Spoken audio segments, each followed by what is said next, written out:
Operation footpath ವೇಳೆ ವಾಗ್ವಾದ ಆಗಿದೆ. ರಸ್ತೆ ಹಾಗೆ ಫುಟ್ಪಾತ್ಗಳಲ್ಲಿದ್ದ ಅಂಗಡಿಯನ್ನ ಎತ್ತಂಗಡಿ ಮಾಡಿಸಲಾಗ್ತಾ ಇದೆ. ಜಿಬಿ ಅಧಿಕಾರಿಗಳ ಕಾರ್ಯಾಚರಣೆಗೆ ವ್ಯಾಪಾರಿಗಳು ಆಕ್ಷೇಪವನ್ನ ವ್ಯಕ್ತಪಡಿಸಿದ್ದಾರೆ. ಈಗಾಗಲೇ ಬೆಂಗಳೂರಿನ ಕೆಲ ಫುಟ್ಪಾತ್ನಲ್ಲಿ ಅಂಗಡಿಗಳನ್ನ ಎತ್ತಂಗಡಿ ಮಾಡ್ತಿದ್ದಾರೆ. ಪಾದಾಚಾರಿಗಳಿಗೆ ಸಮಸ್ಯೆ ಆಗಬಾರದು, ಸುಪ್ರೀಂ ಕೋರ್ಟ್ನ ಆದೇಶ ಅನ್ನೋದಾಗಿ ಇದಕ್ಕೆ ವ್ಯಾಪಾರಿಗಳು ಆಕ್ಷೇಪವನ್ನ ವ್ಯಕ್ತಪಡಿಸಿದ್ದಾರೆ. ಜಿಬಿ ಅಧಿಕಾರಿಗಳು ಹಾಗೆ ವ್ಯಾಪಾರಿಗಳ ನಡುವೆ ಮಾತಿನ ಚಕಮಕಿಯೇ ಆಯಿತು. ಹೊಟ್ಟೆಪಾಡಿಗೆ ಚಿಕ್ಕ ಪುಟ್ಟ ಬೀದಿ ಬದಿಯ ವ್ಯಾಪಾರವನ್ನ ಮಾಡ್ಕೊಂಡಿದೀವಿ, ಅದಕ್ಕೂ ಕಲ್ಲು ಹಾಕೋ ಕೆಲಸ ಮಾಡಬೇಡಿ, ನಾವು ಎಲ್ಲೋ ಹೋಗ್ಬೇಕು, ಒಂದು ಪರ್ಟಿಕ್ಯುಲರ್ ಜಾಗ ಕೊಡಿ, ಪ್ರತ್ಯೇಕವಾದ ಜಾಗವನ್ನ ಕೊಟ್ರೆ ನಾವು ಏನು ಕೇಳೋದಕ್ಕೂ ಬರೋದಿಲ್ಲ ಅಂತ ಈ ಹಿಂದಿನಿಂದಲೂ ಕೂಡ ಈ ವಿಚಾರ ಚರ್ಚೆಯಲ್ಲಿತ್ತು. ಜನ ಓಡಾಡೋದಕ್ಕೆ ಸಾಧ್ಯ ಆಗ್ತಾ ಇಲ್ಲ, ಬಹಳಷ್ಟು ಅಪಘಾತಕ್ಕೂ ಕೂಡ ಕಾರಣವಾಗ್ತಾ ಇರೋದು ಇದೇ ಸಮಸ್ಯೆ ಅಂತ. ಅದಾದ ನಂತರದಲ್ಲಿ ಸುಮಾರು 2000 ಕಿಲೋಮೀಟರ್ನಷ್ಟು ಪಾದಾಚಾರಿಗಳನ್ನ ಅಥವಾ ಪಾದಾಚಾರಿಯಲ್ಲಿ ಬೀದಿ ಬದಿ ವ್ಯಾಪಾರಿಗಳನ್ನ ತೆರವು ಮಾಡಬೇಕು ಅನ್ನುವಂಥ ಆದೇಶವನ್ನ ಕೊಡ್ತು.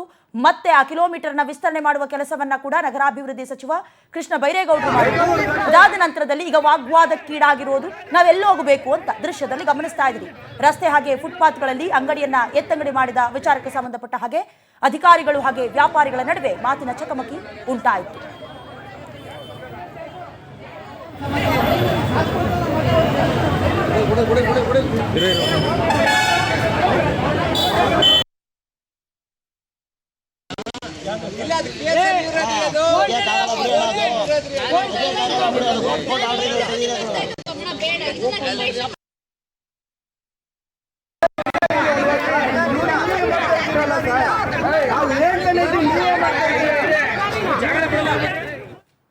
ಇನ್ನು ಇದೇ ವಿಚಾರಕ್ಕೆ ಸಂಬಂಧಪಟ್ಟ ಹಾಗೆ ಹೆಚ್ಚಿನ ಡೀಟೇಲ್ಸ್ ಅನ್ನ ದೂರವಾಣಿ ಸಂಪರ್ಕದ ಮೂಲಕ ಕೊಡ್ತಾರೆ ನಮ್ಮ ಪ್ರತಿನಿಧಿ ಸುಷ್ಮಿತಾ. ಗಮನಿಸ್ತಾ ಇದ್ವಿ, ಅಧಿಕಾರಿಗಳು ಹಾಗೆ ವ್ಯಾಪಾರಿಗಳ ನಡುವೆ ಮಾತಿನ ಚಕಮಕಿ ಆಗ್ತಾ ಇತ್ತು. ಫೈನಲಿ ಯಾವ ಡಿಸಿಷನ್ಗೆ ಬಂದ್ರು?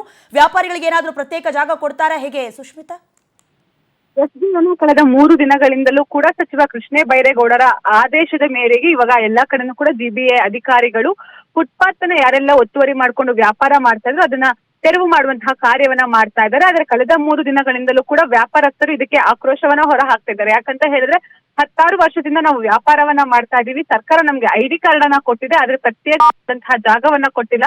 ಪ್ರತಿ ಬಾರಿಯೂ ಕೂಡ ನಮ್ಗೆ ID ಕಾರ್ಡ್ ಅನ್ನ ಕೊಟ್ಟಂತಹ ಸಂದರ್ಭದಲ್ಲೂ ಕೂಡ ನಮ್ಗೆ ಒಂದು ಪ್ರತ್ಯೇಕ ಜಾಗವನ್ನ ನೀಡ್ತೀವಿ ಅಂತ ಹೇಳಿದ್ರು. ಆದ್ರೆ ಇಲ್ಲಿವರೆಗೂ ಕೂಡ ಯಾವೊಬ್ಬ ಅಧಿಕಾರಿ ಆಗ್ಲಿ ಅಥವಾ ಸರ್ಕಾರ ಆಗ್ಲಿ ನಮ್ಗೊಂದು ಪ್ರತ್ಯೇಕ ವ್ಯವಸ್ಥೆಯನ್ನ ಮಾಡ್ಕೊಡುವಂತಹ ಕೆಲಸಕ್ಕೆ ಹೋಗಿಲ್ಲ. ಇದರಿಂದಾಗಿ ನಾವು ಜೀವನವನ್ನ ಸಾಗಿಸೋದು ಹೇಗೆ? ಈಗ ಏಕಾಏಕಿ ಬಂದು ಈ ರೀತಿಯಲ್ಲಿ ತೆರವು ಮಾಡಿದ್ರೆ ನಮ್ಮ ಮನೆಯನ್ನ ಯಾವ ರೀತಿಯಲ್ಲಿ ನಡೆಸುವಂತದ್ದು, ಮಕ್ಕಳಿಗೆ ಸ್ಕೂಲ್ ಫೀಸ್ ಅನ್ನ ಕಟ್ಟಬೇಕು, ಮನೆ ಬಾಡಿಗೆಯನ್ನ ಕಟ್ಟಬೇಕು, ಇದರಿಂದ ಬಹಳಷ್ಟು ಕಷ್ಟ ಆಗುತ್ತೆ ಅಂತ ಹೇಳಿ ಕಳೆದ 3 ದಿನಗಳಿಂದಲೂ ಕೂಡ ವ್ಯಾಪಾರಸ್ಥರು ಅಧಿಕಾರಿಗಳ ಈ ಒಂದು ನಡೆಗೆ ಆಕ್ರೋಶವನ್ನ ಹೊರ ಹಾಕ್ತಾ ಇದ್ದಾರೆ. ಇವತ್ತು ಕೂಡ ವಿಜಯನಗರ ಆಗಿರ್ಬೋದು, ಜಯನಗರ ಆಗಿರ್ಬೋದು, ಬನಶಂಕರಿ ಸೇರಿದಂತೆ ಹಲವು ಭಾಗಗಳಲ್ಲಿ ಒತ್ತುವರಿ ಕಾರ್ಯ ಆಗಿದೆ. ಆ ಒಂದು ಒತ್ತುವರಿ ಆದ ಜಾಗದಲ್ಲೂ ಕೂಡ ಇವತ್ತು ಕೂಡ ಇದೇ ಪರಿಸ್ಥಿತಿ ಉಂಟಾಗಿರುವಂತದ್ದು.